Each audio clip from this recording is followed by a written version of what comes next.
여러분이 이제 열왕기서를 읽으셨는데요. 열왕기서는 이스라엘의 왕들의 이야기를 다루고 있습니다. 특히 왕들이 하나님께 얼마나 패역한 삶을 살았는지 이 열왕기서는 굉장히 낱낱이 보여주고 있습니다. 열왕기서를 보면 알 수 있듯이 이스라엘의 패망은 이 여호와의 말씀에 대한 무지와 불순종에 있었습니다.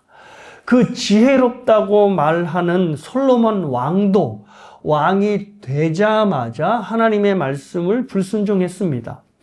이스라엘의 왕은 제가 말씀드렸듯이 율법서의 등사본을 항상 곁에다 두고 그것을 읽고 기억해야 함에도 이 솔로몬은 신명기 17장의 말씀, 즉 이스라엘의 왕은 아내를 많이 두어 미혹되지 말라라고 하는 말씀을 어기는 것으로 자신의 왕정을 시작했습니다. 솔로몬이 왕이 된 후에 가장 먼저 외부적으로 한 일이 바로 바로의 딸과 결혼을 하는 것이었습니다. 그러니까 왕이 되자마자 바로 하나님의 말씀을 어긴 것입니다. 때문에 이스라엘의 회복은 말씀의 회복밖에는 없었습니다. 하나님의 말씀을 듣지 않는 데서부터 문제가 생겨나니 바로 그 문제를 바로 잡아야 했던 것입니다. 그래서 하나님께서 이것을 해결하고자 선지자를 계속해서 보내셨습니다. 하나님의 말씀을 받은 선지자를 북왕국 그리고 남왕국에 보내셔서 하나님의 말씀을 듣게 한 것입니다. 그래서 여러분이 열왕기서를 보면 다른 성경과 다르게 굉장히 많은 선지자들이 등장하기 시작하는 것을 알 수 있습니다. 하나님의 말씀이 땅에 떨어진 참담한 시대에 하나님은 포기하지 않으시고 계속 말씀을 전할 선지자를 보내셨던 것입니다. 오늘 우리가 읽은 이 성경 열왕기상 13장도 그러한 배경 속에서 나온 것입니다. 하나님께서 하나님의 사람, 즉 선지자를 통해 여호와의 말씀을 듣게 하시는 겁니다. 그래서 오늘 본문을 여러분이 13장 1절에서 마지막 절 32절까지 보시면 여호와의 말씀이라고 하는 표현이 얼마나 많이 반복되는지를 모릅니다. 그만큼 선지자, 즉 하나님의 사람이 전하는 여호와의 말씀이 중요하다는 겁니다. 그래서 본문은 하나님께 보냄을 받은 젊은 선지자가 북왕국의 초대 왕인 여로보암에게 말씀을 선포하는 내용이 나오는데요. 여러분이 이 13장을 읽고 어떠셨는지 모르겠습니다. 저는 상당히 난해했을 것이라고 그렇게 생각이 들었습니다. 왜냐하면 내용은 그러니까 읽는 거는 어려운 건 없는데 그 내용이 납득이 잘 안 되는 거죠. 왜냐하면 젊은 선지자는 죽임을 당하고 그를 죽게 만든 늙은 선지자는 죽지도 않은 데다가 우리가 읽은 본문에 의하면 여호와의 말씀이 그 늙은 선지자에게 임하기 때문입니다. 그 젊은 선지자가 아니라 그를 속인 늙은 선지자에게 하나님의 말씀이 임하는 거죠. 젊은 선지자는 늙은 선지자의 꾀임에 빠졌을 뿐인 것 같이 보이는데 젊은 선지자는 죽이시고 늙은 선지자는 그냥 놔두시고 하나님의 말씀까지 주시니 납득이 잘 안 가는 거죠. 그리고 또 오늘 본문을 그러면 이걸 나에게 어떻게 적용해야 하나 또 상당히 난감하셨을 것 같습니다. 좀 해석이 필요한 본문인데요. 본문으로 좀 들어가 보겠습니다. 본문의 배경은 여로보암이 북왕국의 왕이 된 직후를 배경으로 합니다. 북이스라엘의 10지파를 등에 업고 왕이 된 여로보암은 이제 한 가지 고민을 하기 시작합니다. 무엇인가 하면 북왕국의 백성들의 이탈을 걱정하게 된 것입니다. 당시 이스라엘의 신앙은 철저히 예루살렘에 있는 성전을 중심으로 돌아갔습니다. 성전에서 제사를 드리고 성전에서 절기를 지키고 성전에서 축하잔치를 했습니다. 특별히 하나님은 1년에 3번은 반드시 백성들이 예루살렘 성전에 모여서 절기를 축하하도록 했습니다.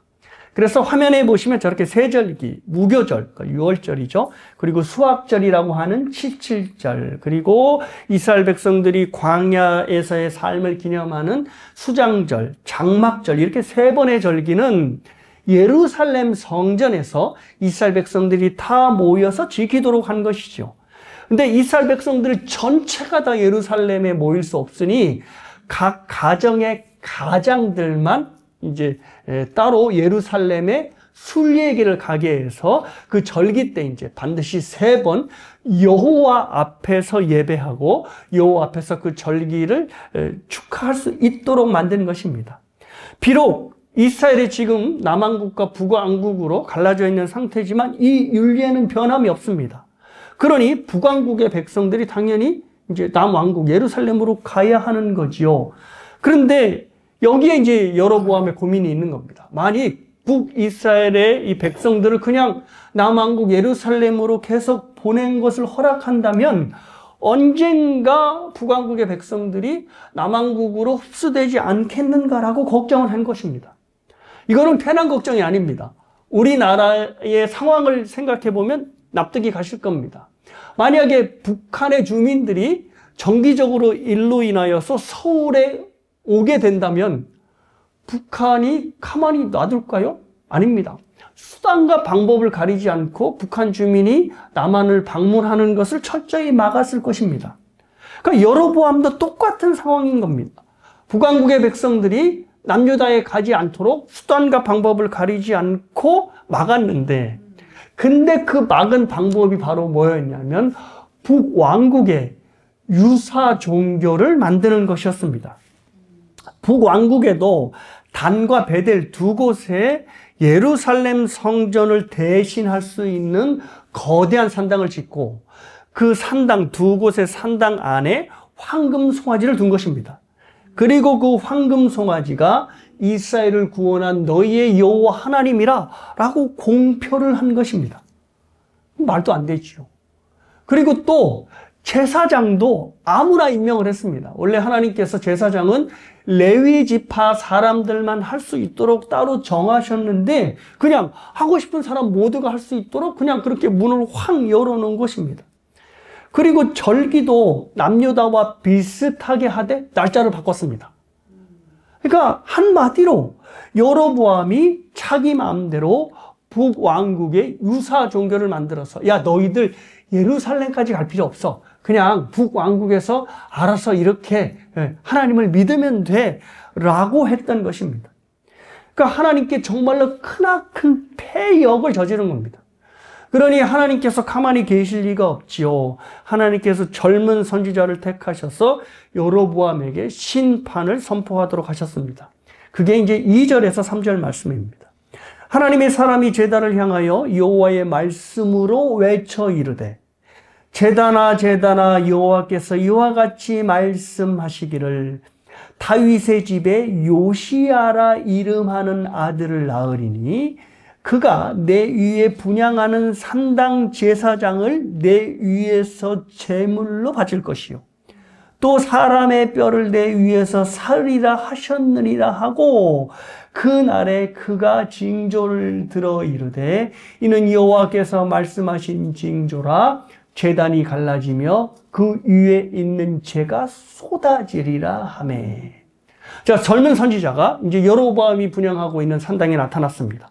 그리고 여호와의 말씀을 선포하는데 여로보암에게 직접 선포하지 않고 여로보암이 분향하는 제단을 향하여 선포했습니다. 근데 그 내용이 이런 겁니다. 남유다의 왕으로 요시야가 나타날 것인데 그 요시야가 네가 지금 여로보암이 분향하고 있는 제단을 부정하게 만들 것이다 라고 하는 저주를 내린 겁니다. 그러니까 여기서 보면 제단에 사람 뼈가 불사르게 된다, 뼈가 불사르게 된다 이렇게 얘기를 했는데 이게 이제 죽은 뼈가 제단에 올라가면 안 되거든요. 죽은 뼈가 제단에 올라가면 그 제단이 부정해지는 겁니다. 그래서 제단의 기능을 상실하는 건데 요시야가 지금 여로보암이 분향하는 제단을 더럽히고 부정하게 만들 것이다 라고 하는 저주를 이제 퍼부은 것입니다. 그러니 그것을 여로보암이 듣고 가만히 있을 리가 없죠. 그래서 저놈 잡아라 라고 했는데 그 딱 뻗은 손이 어떻게 됐어요? 딱 마비가 된 것입니다. 그래서 이게 돌아오질 않는 거예요. 그러니까 깜짝 얼마나 놀랐겠습니까? 그리고 동시에 징조로 보이겠다고 하는 제단이 갈라져서 제단 안에 있는 재가 쏟아지겠다라고 선포를 했는데 그게 곧바로 이루어진 겁니다. 그러니 여로보암이 완전히 사색이 됐겠지요. 난데없이 젊은 청년이 나와서 저주를 퍼부었는데 자기 손은 마비가 되었고 그의 말대로 제단이 갈라져서 재가 쏟아졌으니 이제 정말로 이제 이 젊은 선지자의 위력을 실감하게 된 것입니다. 그래서 이제 태도를 바꾸어서 젊은 선지자에게 야, 그러지 말고 나를 위해서 좀 기도해라. 즉, 이 손이 좀 이게 될 수 있도록 낫게 해달라고 기도해라. 이렇게 하자 그 선지자의 기도로 여로보암의 손이 원래대로 돌아옵니다. 그리고 하나님의 말씀을 이 선지자를 이제 어떻게 못하잖아요. 그래서 유화 제스처로 바꿔서 자, 내가 너한테 예물도 주고 나랑 함께 가서 이제 내가 먹을 것을 줄 테니 왕의 잔치에 참여하거라라고 하는 제안을 합니다. 그러자 이 젊은 선지자가 자신에게 임했던 두 번째 여호와의 말씀을 전합니다. 그게 이제 8절에서 10절인데요. 하나님의 사람이 왕께 대답하되 왕께서 왕의 집 절반을 내게 준다 할지라도 나는 왕과 함께 들어가지 아니하고 그곳에서는 떡도 먹지 아니하고 물도 마시지 아니하리니 이는 곧 여호와의 말씀이 내게 명령하여 이르시기를 떡도 먹지 말며 물도 마시지 말고 왔던 길로 되돌아가지 말라 하셨음이니이다. 이에 다른 길로 가고 자기가 베델로 오던 길로 돌아가지도 아니하리라. 그러니까 하나님께서 젊은 선지자에게 여호와의 말씀이라고 주셨는데 그것이 여로보암이 분향하는 제단을 저주하는 내용만이 아니었습니다. 저주를 선포하고 난 후에 떡도 먹지 말고 물도 마시지 말고 돌아오라라고 하는 것도 여호와의 말씀으로 주신 겁니다. 제단을 향한 저주와 더불어 금식 규정을 젊은 선지자에게 여호와의 말씀으로 주셨던 것입니다. 그렇다면 하나님께서는 왜 이 두 명령을 함께 묶어서 젊은 선지자에게 주셨을까요를 생각해 봐야 합니다. 유다에서 베델까지 거리가 왕복으로 25마일 정도 되는데 걸어서 여행을 하기에는 그렇게 가까운 거리는 아닙니다. 더군다나 일을 마치고 돌아올 때 허기를 채우고 집으로 돌아오면 좀 맞을 것 같은데 하나님께서 야, 너 돌아올 때 떡도 먹지 말고 물도 마시지 마. 그리고 돌아와 라고 말씀을 하신 것입니다. 하나님의 심판을 받은 여로보암과 식사를 하는 것은 당연히 안 되는 일이겠지요.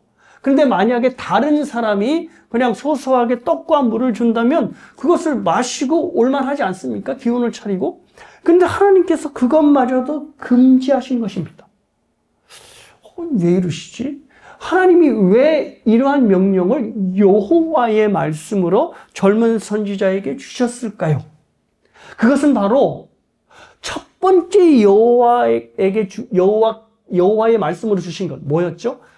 여로보암의 제단을 저주하는 그 첫 번째 여호와의 말씀과 이 말씀이 두 번째 여호와의 말씀이 서로 연관되어 있기 때문입니다. 자, 설명합니다. 하나님께서 첫 번째로 주신 여호와의 말씀, 즉 남유다에서 요시아라는 왕이 나와서 여로보암의 제단을 더럽힌다는 예언은 그로부터 즉 이제 젊은 선지자가 여로보암에게 선포한 그때로부터 300년 후에나 성취될 내용입니다. 내일부터 열왕기하를 여러분이 읽으실 텐데요. 열왕기하 23장을 보면 요시야 왕이 정말 나타납니다. 그래서 오늘 젊은 선지자가 예언했던 그 내용을 고스란히 이행하는 것을 볼 수 있습니다. 여로보암이 분향한 산당을 헐고 산당 주변에 있는 무덤에서 해골을 가져다 와서 그 제단 위에서 불을 살라버립니다. 그러니까 이 모든 예언이 이제 성취가 되는 거죠. 그런데 이 저주가 당장 실현되는 것이 아니라 무려 300년 후에나 성취될 내용이라는 겁니다. 그러니까 우리가 지금 알고 있어서 300년 후라고 하는 구체적인 숫자를 얘기하지만 이때는 그게 언제인지 모르는 거죠. 요시야 왕이 언제 등장할지 모르는 겁니다. 근데 그 예언이 하나님이 여호와의 말씀으로 주어진 겁니다. 그러니 이것이 여호와의 말씀인지 아닌지 알 수가 없는 거죠. 신명기 18장에 참 선지자가 전하는 말인지 거짓 선지자가 전하는 말인지 구분하는 기준이 나오는데요. 내용이 이렇습니다. 만일 선지자가 있어 여호와의 이름으로 말한 일에, 그러니까 말을 선포했죠.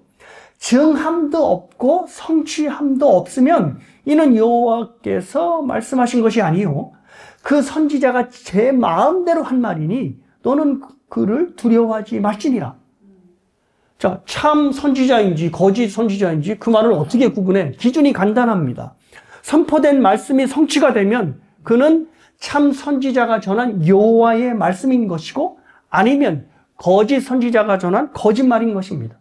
그러니까 말씀이 선포되면 그 성취 여부에 따라 여호와의 말씀이냐 아니냐가 가리워지는 겁니다. 자, 그런데 문제는 이 젊은 선지자가 선포한 말씀이 언제 요시야 왕이 남유다에 나타날지를 전혀 모르는 것입니다.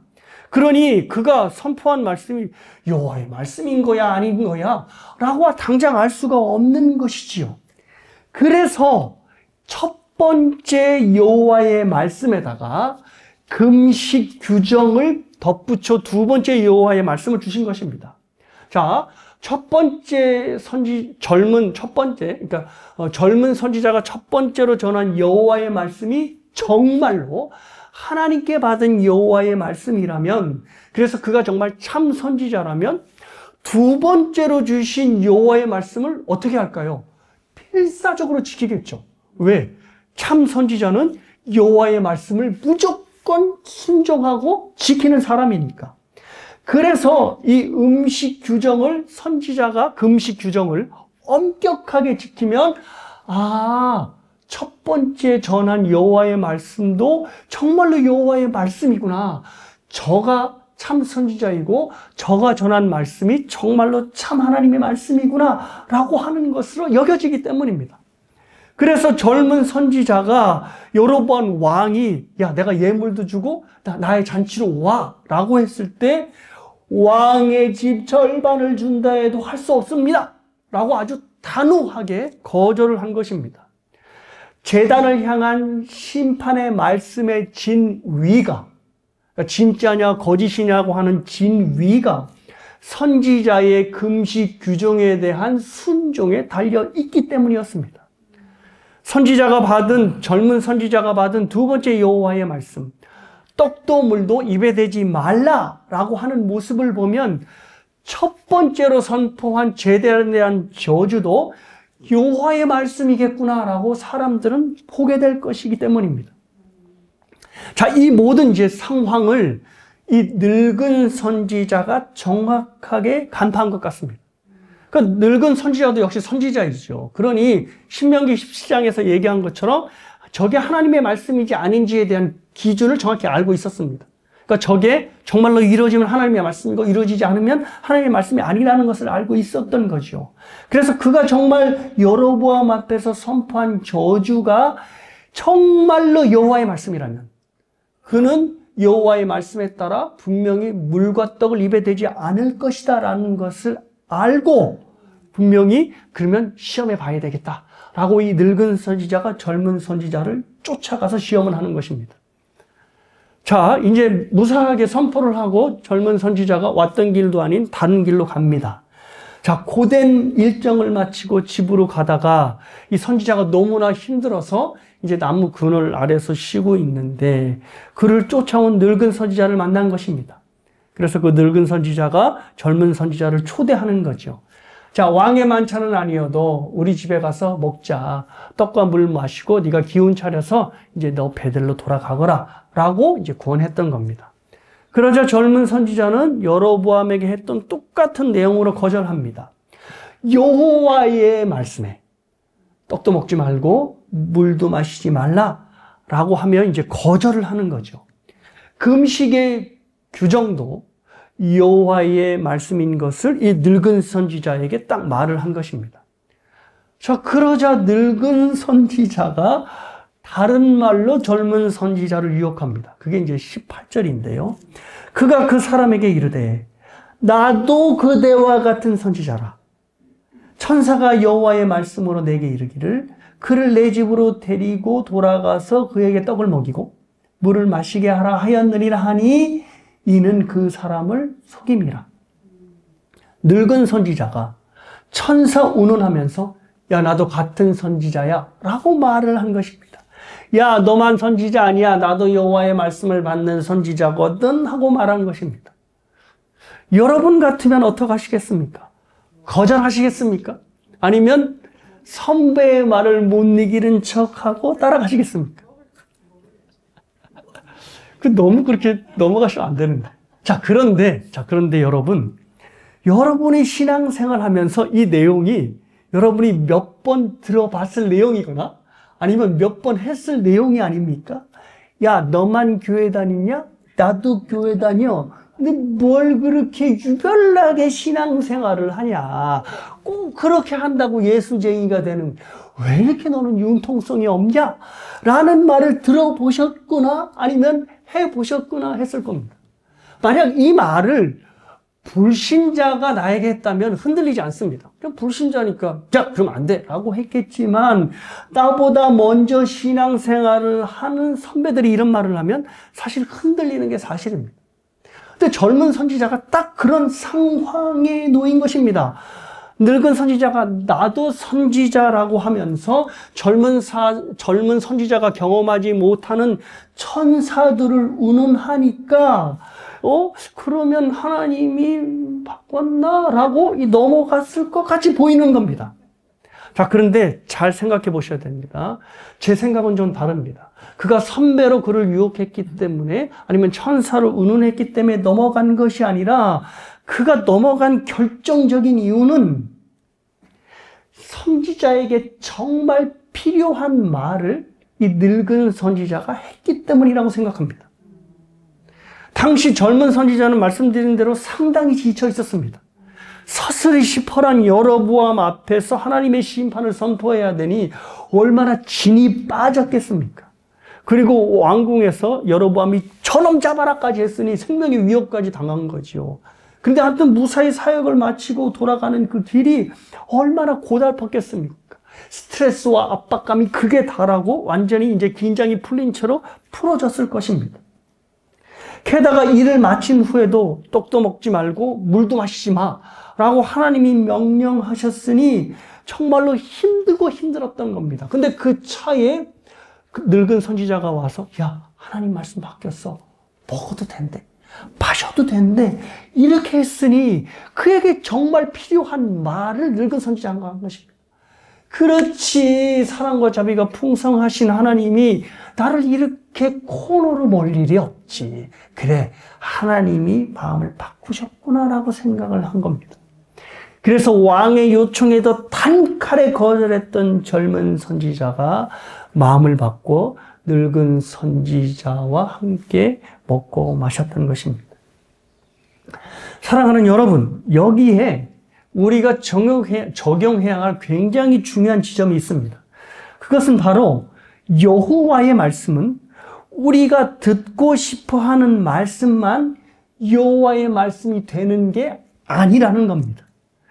우리도 종종 선지자처럼 자신에게 감동이 되고 동의가 될 때 여호와의 말씀으로 받고 싶어 합니다.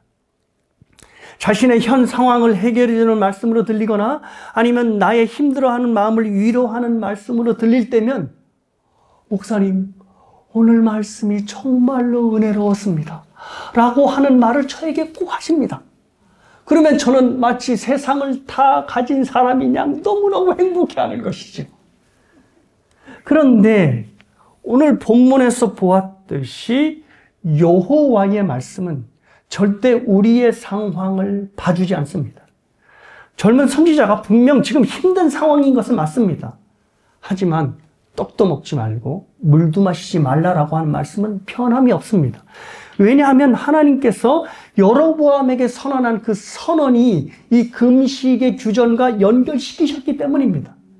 그래서 아무리 젊은 선지자가 힘들어도 반드시 떡도 먹지도 말고 물도 마시지 말아야 했던 것입니다.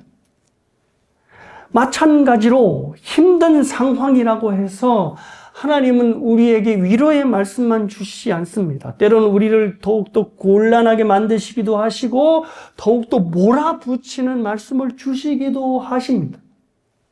왜냐하면 여호와의 말씀은 우리의 상황에 따라 변하는 말씀이 아니라 모든 상황과 시대를 초월하는 객관적인 진리, 그것이 바로 여호와의 말씀이기 때문입니다. 따라서 하나님의 말씀을 맡은 선지자는 어떠한 상황 속에서도 그 하나님의 말씀을 여호와의 말씀으로 순종해야 합니다. 나의 상황에 따라 여호와의 말씀이 되기도 하고 아니기도 한 것이 아니기 때문입니다. 자유주의 신학의 가장 대표적인 특징이 하나님의 말씀이 객관적 진리임을 부정한다는 것입니다. 그러니까 자유주의가 추구하는 신앙은 객관적 진리가 되는 성경에서부터 그 출발을 하지 않습니다. 어디에서부터 출발하냐면 하나님을 갈망하고 의지하는 인간의 마음에서부터 그 신앙이 출발한다고 자유주의자들은 믿고 있습니다. 그래서 뭐라고 설명하냐면 인간이 하나님을 갈망하고 싶어하는 마음이 있다면, 의지가 있다면 성경이 없이도 충분히 하나님을 알 수 있다고 소개합니다. 그래서 그들이 중요하게 생각하는 게 특별계시가 아니라 자연계시입니다. 그러니까 자연계시, 즉 자연의 모든 것을 봐서도 충분히 하나님을 알 수 있다고 하는 것이죠. 그러니까 신앙을 초월계신 하나님의 말씀에 두지 않고 그 위에 출발하지 않고 인간의 내면의 감정과 의지에 그 기본을 두는 것입니다. 그래서 이들이 그렇게 하다 보니까 성경을 대할 때도 어떻게 대하냐면 이 성경 말씀이 주관적으로 나에게 와닿을 때, 그것이 감정이든 느낌이든 나에게 와닿을 때 비로소 진리가 된다, 이렇게 가리키는 것입니다. 가령 예를 들면 성경에 나오는 수많은 기적들과 좀 이성으로 납득이 안 가는 사건들이 나오죠. 그런데 우리는 그것을 사실로 봤는데 그들은 야, 그게 사실인지 아닌지는 중요하지 않아 라고 이야기를 합니다. 그 모든 내용들이 얼마나 내 마음에 와닿고 내 삶을 변화시키느냐가 중요한 거지, 그게 뭐 객관적 사실이 아니냐가 뭐가 중요하라고 얘기를 하는 겁니다. 자, 예를 들면 홍해 바다가 갈라져서 이스라엘이 건너갔다고 하는 객관적 사실은 전혀 중요하지 않는 겁니다. 중요한 것은 홍해의 기적이라고 하는 사건이 나에게 어떤 감동을 주었느냐, 그래서 내 삶이 어떻게 바뀌었느냐가 중요하다는 것이죠. 그래서 홍해를 이렇게 해석합니다. 홍해를 내 삶에서 만나는 고난과 어려움으로 생각하고 하나님께서 내 모든 홍해와 같은 고난과 어려움을 갈라 나를 지나가게 하셨다라고 하는 사건으로 해석하여서 내 삶에 영향을 주고 내 삶이 바뀌었다라고 하면 그 홍해 사건이 비로소 나에게 하나님의 말씀이 되는 겁니다. 그래서 칼 바르트라고 하는 신학자가 이런 말을 한 것입니다. 약간 어려울 수 있는데요, 뭐 어려운 말 아닙니다. 성경은 하나님의 말씀이 아니고 하나님의 말씀임을 경험케 하는 도구다 라고 말한 것입니다. 성경은 하나님의 말씀이다 라고 말하면 간단하잖아요. 그런데 뭘 하나님의 말씀을 경험케 하는 도구, 뭐 이렇게 꽈서 말했느냐 라고 얘기를 하는데 그 배경에 바로 하나님의 말씀이 나한테 주관적으로 영향을 줄 때만 하나님의 말씀이 된다라고 하는 생각이 깔려 있기 때문에 바로 이런 이야기를 한 것입니다. 그런데 사랑하는 여러분, 성경은 인간이 주관적으로 경험하고 느끼는 여부에 상관없이 객관적 진리의 말씀입니다. 그러니까 내가 이것에 동의하지 못한다 하더라도 그 말씀은 객관적 진리의 사실로 여전히 남아 있는 것입니다. 그래서 우리의 상상과 경험을 초월한다 하여서 성경을 초월적 계시라고 우리가 부르는 겁니다. 그러니 성경은 언제나 상황과 모든 것을 초월하여 진리가 되는 것이죠. 자, 그런데 걱정스러운 것은 성경을 객관적인 진리로 고백하는 우리조차도 말씀이 마음에 와닿지 않으면 진리로 받기를 거절한다는 것입니다. 특별히 이민옥회에서는 더욱더 심각합니다. 죄의 문제를 지적하거나 순종을 요구하면 너무너무 싫어하는 겁니다. 제 친구 목사가 한국에서 목회를 하다가 남가주에 청빙을 받아서 목회를 시작했는데요. 1년이 못 가서 사임을 하게 되었습니다. 근데 그 교인들이 목사님께 이렇게 욕을 하는 거예요. 목사님, 자꾸 순종, 헌신 얘기하는데 그런 얘기하지 마세요. 그런 얘기하면 교회 안 나오겠습니다. 목사님, 우리에게 필요한 건 위로와 격려의 말씀이지. 자꾸 이거 해라, 저거 해라, 그래야지 너희들의 신앙이 성숙된다 하면 우리는 스트레스 받습니다. 안 나오겠습니다. 그래서 결국 제 친구 목사가 사임을 했습니다. 물론 이민의 삶이 힘들어서 위로와 격려가 필요하다는 것을 잘 알고 있습니다. 저도 알고 있죠. 그런데 문제는 하나님의 말씀에는 위로와 격려만 있다는 게 아니라는 말입니다. 때로는 떡도 먹지 말고 물도 마시지 마 라고 하는 나에게 고통을 안겨주는 말씀도 성경에는 무지개수로 많습니다. 그런데 그런 말씀은 목사님, 그 마음에 와닿지 않아요 라고 외면하시겠습니까? 그러면 우리도 비록 성경이 객관적 진리라고 고백은 할지언정 성경을 그렇게 받아들이는 겁니다. 성경은 내 마음에 와닿을 때만 이건 비로소 하나님의 말씀이 돼. 그래서 이것이 이 성경 자체가 진리가 되는 것이 아니라 진리를 깨닫게 하는 도구로 전락하게 되는 것입니다. 내가 원하는 것만 하나님의 말씀을 받기 때문에 성경은 철저히 도구화되는 것이죠. 사랑하는 여러분, 하나님의 말씀은 내가 좋든 싫든 간에 이해가 되든 안 되든 간에 여호와의 말씀입니다. 우리가 가려서 여호와의 말씀으로 받는 것이 아니라 무엇이든 여호와의 말씀으로 받아 우리의 삶에서 하나님의 영광이 환히 드러나게 되기를 주님의 이름으로 축복합니다. 자, 본문은 이제 계속 나아가겠습니다. 늙은 선지자의 유혹에 넘어간 젊은 선지자는 그만 여호와의 말씀을 어기고 떡과 물을 먹고 마십니다. 문제는 그 젊은 선지자가 여호와의 말씀을 어겼다는 것도 물론 문제이지만 더 큰 문제는 이 두 번째 여호와의 말씀이 첫 번째 여호와의 말씀과 연결되어 있다고 말씀드렸잖아요. 그러니 당연히 여로보암의 제단에게 외친 여호와의 말씀의 진위까지 이제 위기를 맞게 된 것입니다. 그러자 이번에는 늙은 선지자에게 여호와의 말씀이 임합니다. 21절에서 22절입니다. 그가 유다에서부터 온 하나님의 사람을 향하여 외쳐 이르되, 역전이 된 것이죠. 여호와의 말씀에 내가 여호와의 말씀을 어기며 내 하나님 여호와께서 내게 내리신 명령을 지키지 아니하고 돌아와서 여호와가 너더러 떡도 먹지 말고 물도 마시지 말라 하신 곳에서 떡을 먹고 물을 마셨으니 내 시체가 내 조상들의 묘시에 들어가지 못하리라 하셨느니라 하니라. 여호와의 말씀이 임했던 젊은 선지자가 여호와의 말씀을 어기자 이제는 늙은 선지자에게 여호와의 말씀이 임했고 그의 입을 통해서 젊은 선지자의 죽음이 선포되었습니다. 그리고 그 선포대로 젊은 선지자는 집에 돌아가던 중에 사자의 물로 죽고 말았습니다. 근데 흥미로운 것은 저 그림에서 봐서 알 수 있듯이 젊은 이 사자가 배고프면 나귀를 먹어야 되잖아요. 근데 나귀를 건들지 않는 거예요. 그리고 이 시체도 건들지 않고 저렇게 주검 옆에서 지키고 서 있는 것입니다. 그러니까 하나님께서 이 사자를 통하여 젊은 선지자를 죽이셨다는 것을 알 수 있습니다.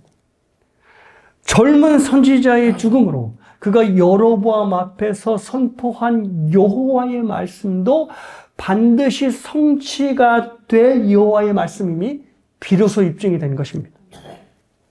젊은 선지자가 좀 안타깝지만 자신의 죽음으로 여호와의 말씀임을 입증하게 된 것입니다.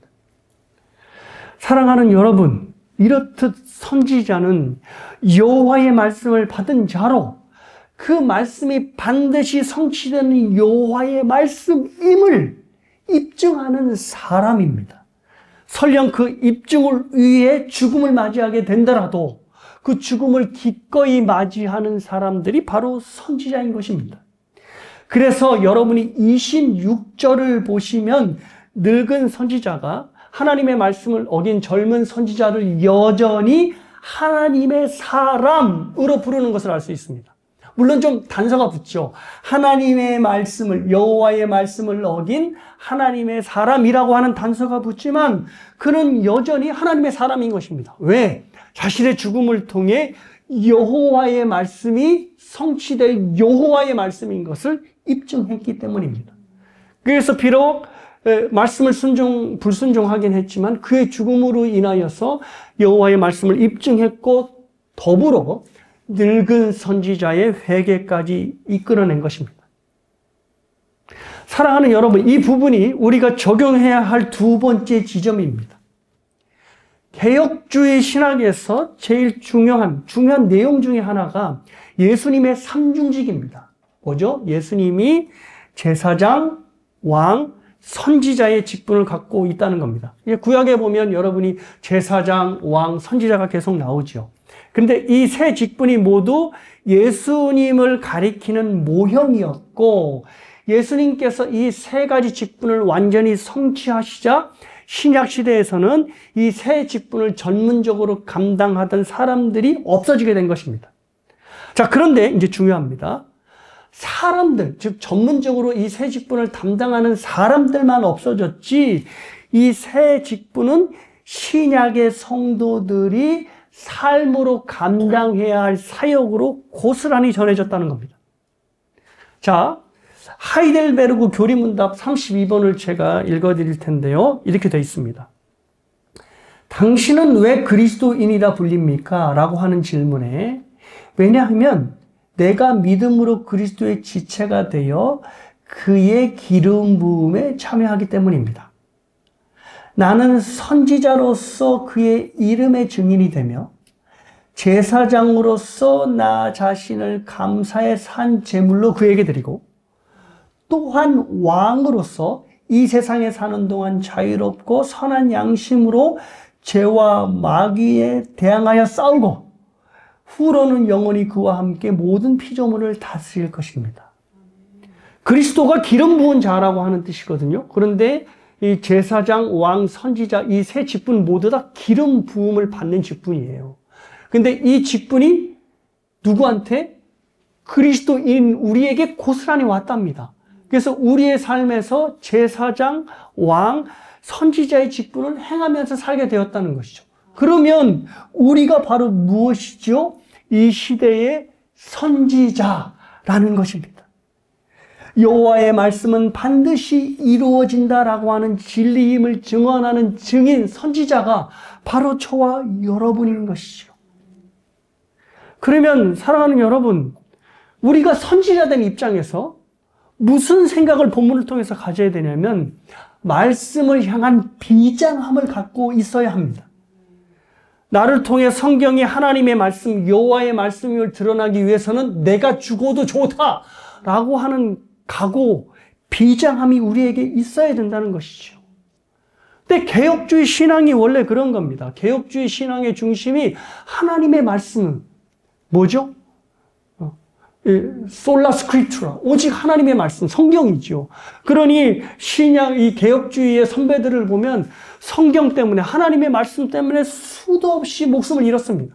근데 그들은 그것에 전혀 개의치 않았습니다. 나의 죽음을 통하여 성경이 퍼져갈 수만 있다면, 성경을 번역한다고 얼마나 많이 죽였는지 모릅니다. 그런데 성경이 퍼져갈 수 있다면 나는 기꺼이 하나님께 생명을 드린다라고 생각했던 사람들이 바로 개혁주의 신앙의 선배들이었습니다. 저와 여러분이 바로 말씀에 대한 비장함을 가져야 되는데 언제부턴가 우리가 하나님의 말씀을 말랑말랑하게 생각하기 시작했다는 겁니다. 근데 좀 죄송하지만 저부터 그렇습니다. 말씀을 준비할 때 제가 항상 생각하는 것이 있습니다. 그러면 그게 뭐냐면 말씀을 떠올릴 여러분을 먼저 생각합니다. 내가 선포하는 말씀을 들으면서 여러분이 웃고 이렇게 표정으로 화답하실 생각을 하면 제가 너무나 기분이 좋아지는 거죠. 근데 반대로 여러분이 찡그리거나 아니면 고개만 푹 숙이고 있는 것을 생각하면 너무나 기운이 쭉 빠집니다. 그래서 말씀을 준비할 기운이 안 나는 거죠. 그래서 제가 이렇게 이야기합니다. 그래, 이왕이면 기분 좋게 설교를 하자. 그러지 않아도 힘든데 교회까지 와서 힘들면 어떡하냐. 근데 개척교회 목사가 된 후에 더 심해졌습니다. 이분들이 교회 오는 것만 해도 어디냐.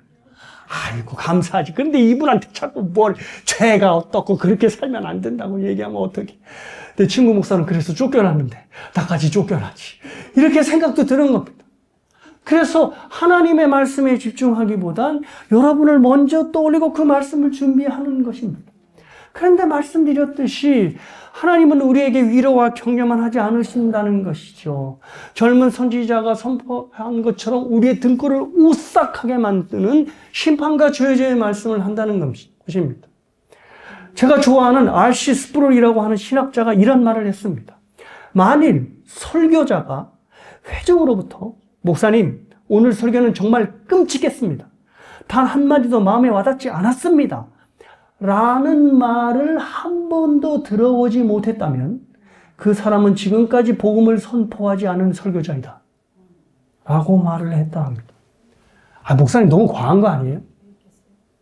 센 거 아니에요? 근데 저는 이 신학자의 말을 공감합니다. 왜냐하면 복음에는 구원의 메시지도 있지만 죄에 대한 분명한 심판의 메시지도 있기 때문입니다. 십자가가 그런 거 아닙니까? 우리에게 쏟아볼 하나님의 저주를 예수님에게 쏟아부으시니까 십자가의 메시지는 하나님의 신랄한 저주의 메시지가 있는 것입니다. 그러니 당연히 복음을 선포하면 죄의 심판을 이야기할 수밖에 없는 것이죠. 여러분이 지금까지 대흥교회에서부터 제 설교를 들으신 분들은 듣고 오늘 목사님 설교 정말 끔찍한데? 라고 하는 반감이 들지 않았다면 저는 R.C. 스프롤의 지적대로 복음을 단 한 번도 설교하지 않은 사람입니다.